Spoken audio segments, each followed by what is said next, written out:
Hi, this is Nino Sajirusu here from the Pilgrims Media. I would like to make this video in response to some of the comments that I've received for my video why I have left the Word of Faith movement.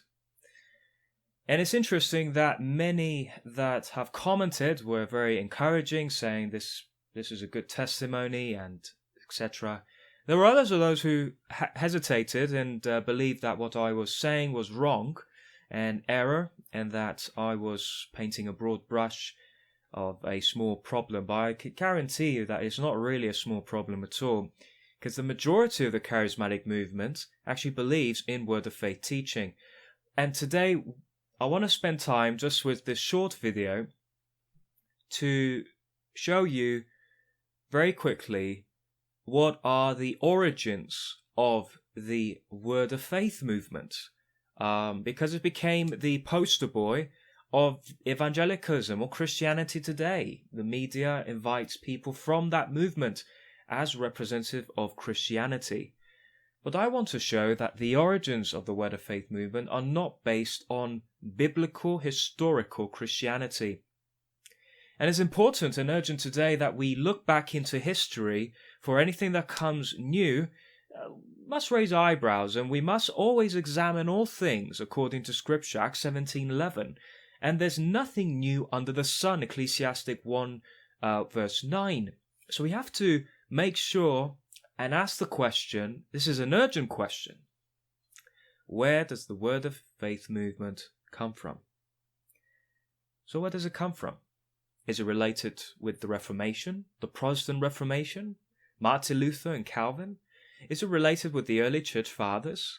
Is it related to the apostolic teaching of the apostles and the teachings of Jesus Christ? I'm here to tell you that it's none of that. In fact, the history of the Word of Faith movement begins in the 1800s.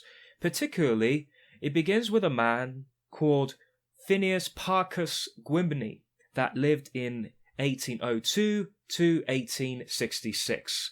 Now, Phineas Parkhurst Gwynby was a mesmerist healer. He was involved with metaphysical cults. He believed that sickness was in the mind, and in order for sickness and illness to go away, you simply had to think positively. And he also believed in the divine potential, supernatural potential that human beings had. He believed that we're spiritual beings, and everything else is God, which is pantheism, and that we all have the potential to create with positive confession, with positive thoughts, and declare it, visualize and declare it, and create our own reality. Whether we desire health, wealth, success, or good living, or sickness to go away, you simply had to speak it out loud, and it comes to existence. I'm so excited about my new book, I Declare, 31 Promises to Speak Over Your Life. Our words have creative power. If you want to know what you're going to be like 5 years from now, just listen to what you're saying about yourself today. Many people don't realize they go around saying things like, I'll never get out of debt, I'll never get well, I don't think I'll ever get promoted. They don't realize that with their words, they're setting the course for their life. In this book, I've written 31 promises, one for each day, where you can speak blessings, favor, abundance, health, God's goodness, not just over your life, but over your family, over your dreams, over your health, and over your future. I know it's going to be a great blessing to you. It's a great way to start the new day off, just by declaring God's favor and His goodness over your life. I hope you pick up a copy. I Declare, one for you and one for your friends. That is the basis of a belief, a metaphysical occult called New Thought, which later the practices of positive confession and positive thinking is based on a teaching called the Law of Attraction. You can find the teachings of the Law of Attractions today, presented by Oprah Winfrey, who does episodes regarding a book called The Secret. And The Secret really teaches that you're kind of like a little god, and you have the ability to, with positive thinking, to create your own existence. Because basically the message of The Secret is the message that I've been trying to share with the world on my show for the past 21 years. The message is that you're really responsible for your life. You are responsible for your life. So you're not surprised at the success of The Secret? I'm thrilled for the success of The Secret. I think that the message needs to go further, because I think the mistake that was made with The Secret is that they tried to, don't know who they are, that they tried to let that be the answer to all questions. It's just one law. The law of attraction is one law. There are many laws working in the world.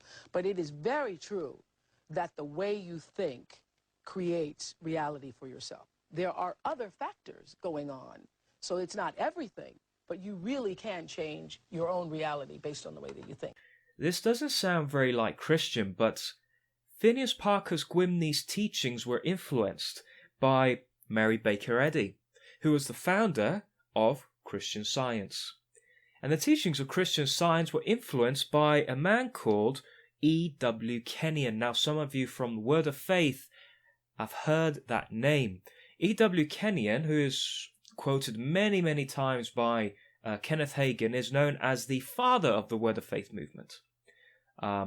He was greatly influenced by Phineas Parkhurst Gwynne and Mary Baker Eddy, and he used those teachings to Christianize the language in order to make it sound like it was Christian. And after him, there was another influence. E.W. Kenyon was also in the same time with the influence of another man, William Branham. William Branham was a revivalist and a healing crusader. William Branham, known by Benny Hinn, he was told that he was the most godly man he ever met. Now, the thing about William Branham is that he predicted the end of the world would be in 1977. We're still here, so it didn't really happen. He denied the Trinity, the historic doctrine of the Trinity, and also confessed that he was the angel in Revelation chapter 3, verse 14. Right.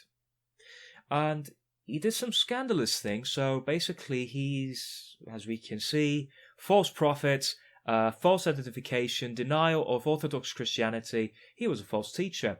But his teachings were influenced by E.W. Kenyon, who was influenced by Parkhurst Gwynne.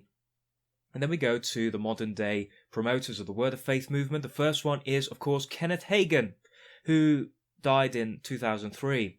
And then it was, and now today, and then and now, of course, just to make it clear, we got Kenneth Copeland and Benny Hinn. These are the two most famous promoters of Word of Faith teaching. So just by this short history, we can only see now that the origins of the Word of Faith movement are not based on historic Christianity, but actually the origins are rooted in the metaphysical cult's teaching of New Thought. Stay tuned for more.